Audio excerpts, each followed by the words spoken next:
ആർച്ചുകളുടെ drawing ആണല്ലോ നോക്കിക്കൊണ്ടിരിക്കുന്നത്. അതിൽ ഏറ്റവും സിമ്പിളായിട്ട് നമുക്ക് വരയ്ക്കാൻ കഴിയുന്ന ഒരു ആർച്ചാണ് ഒരു 2 സെൻറ്റേഡ് ആർച്ച് കേട്ടോ. അപ്പോൾ ടെക്സ്റ്റിലുള്ള സെയിം ക്വസ്റ്റ്യനാണ് ഇവിടെ ചെയ്ത് കാണിക്കുന്നത്. ക്വസ്റ്റ്യനിൽ പറഞ്ഞിട്ടുണ്ട് 800 mm ആണ് ആർച്ചിൻ്റെ സ്പാൻ എന്നുള്ളത്. അപ്പോൾ അത് ഞാൻ 1:10 സ്കെയിൽ ചെയ്തിട്ടുണ്ട്. അപ്പോൾ എനിക്ക് 80 mm കിട്ടി, അതായത് 8 സെൻറ്റിമീറ്റർ. ആ 8 സെൻറ്റിമീറ്ററിൽ ഞാൻ ആർച്ചിൻ്റെ സ്പാൻ വരച്ചു കൊടുത്തിട്ടുണ്ട്. ഇനി നെക്സ്റ്റ് ചെയ്യുന്നത് ഒരെൻഡിൽ കോമ്പസ് വെച്ചിട്ട് മറ്റേ എൻഡ് വരെ റേഡിയസ് എടുത്തിട്ട് ഒരാർക്ക് വരച്ചു കൊടുക്കാൻ പോവാണ്. സെയിം സാധനം തന്നെ ഇപ്പുറത്തെ പോയിന്റിൽ വെച്ചിട്ട് അതുവരെയുള്ള ഡിസ്റ്റൻസ് റേഡിയസ് എടുത്തിട്ട് അടുത്തൊരാർക്ക് വരച്ചു കൊടുത്തു.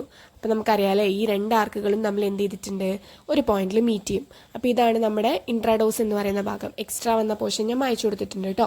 ഇനി ആർച്ചിൻ്റെ ഡെപ്ത് 200 സെൻറ്റിമീറ്റർ ആണെന്ന് ക്വസ്റ്റ്യനിൽ പറഞ്ഞിട്ടുണ്ട്. അപ്പോൾ ഞാൻ 2 സൈഡിലോട്ടും ആ 200 സെൻറ്റിമീറ്റർ, അതായത് 2 സെൻറ്റിമീറ്റർ 1:10 സ്കെയിൽ ചെയ്യുമ്പോൾ അത് 2 സെൻറ്റിമീറ്റർ ഉണ്ടായിരിക്കും, അത് എക്സ്റ്റെൻഡ് ചെയ്ത് വരച്ചിട്ടുണ്ട്.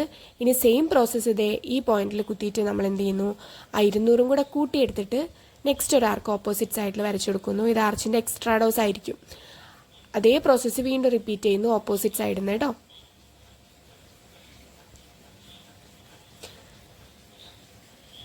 അപ്പോൾ വീണ്ടും ദേ ഈ 2 ആർക്കുകളും ഒരു പോയിന്റിൽ മീറ്റ് ചെയ്തിട്ടുണ്ടായിരിക്കും. അപ്പം നമുക്ക് ആർച്ചിൻ്റെ എക്സ്ട്രാഡോസും കിട്ടിയിട്ടുണ്ട്.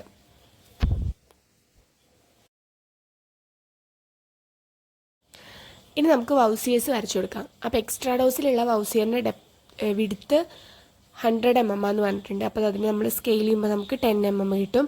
അപ്പോൾ അത് ഞാൻ എക്സ്ട്രാഡോസിൽ ഇങ്ങനെ മാർക്ക് ചെയ്ത് കൊടുക്കുകയാണ് കേട്ടോ. 2 സൈഡിൽ നിന്നും 2 ഭാഗത്തും ഞാനത് മാർക്ക് ചെയ്ത് കൊടുക്കുന്നുണ്ട്.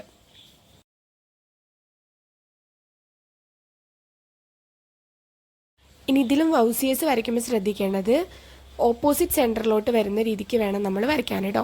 അപ്പോൾ ഈ ലെഫ്റ്റ് സൈഡിലുള്ള വൗസിയേഴ്സ് വരയ്ക്കുമ്പം റൈറ്റ് സൈഡിലുള്ള ആ പോയിന്റിലോട്ട് വരുന്ന രീതിക്ക്, സെൻറ്ററിലോട്ട് വരുന്ന രീതിക്ക് വേണം വരയ്ക്കാൻ.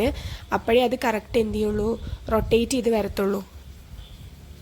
അപ്പോൾ അതങ്ങനെ നമുക്ക് ഒരു സൈഡ് കംപ്ലീറ്റ് ഫിനിഷ് ചെയ്ത് കൊടുക്കാം.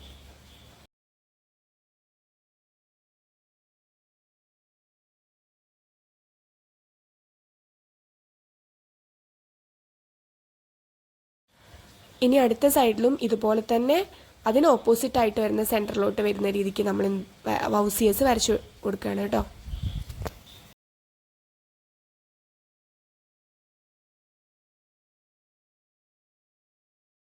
സെൻറ്ററിലുള്ള പോർഷൻ ഒരു കീ സ്റ്റോൺ പോലെ അവിടെ നിർത്തിയിരിക്കുകയാണ്. അപ്പോൾ ഇതാണ് നമ്മുടെ 2 സെൻറ്റേഡ് ആർച്ച് കേട്ടോ. എല്ലാവരും വരച്ച് പ്രാക്ടീസ് ചെയ്യണം.